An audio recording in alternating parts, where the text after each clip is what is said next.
Huge whale, trapped in chains on the surface of the sea. It was punished by the king for eating local fishermen by mistake. It was punished by the king. It has been trapped for 500 years. Now its body has grown into an island. The endless torture made the whale weep daily. Until this day, a man happened to be passing by and decided to rescue it. But this act offended the king. The man was to be punished severely in the whale's place.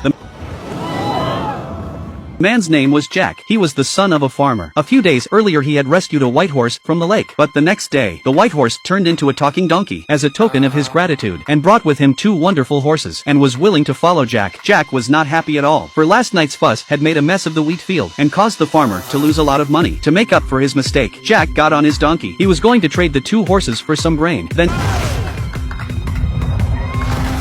Jack headed for the kingdom. As soon as he entered the city gates, he was met by a crowd of people. Some even offered a large sum of money for the horses. The king, who was not far away, watched the scene. The king is known to be very careful. It was only natural that he would take such a beautiful BMW. Jack couldn't afford to mess with it. He had to do as he was told. Donkey saw Jack's helplessness, so he bellowed, and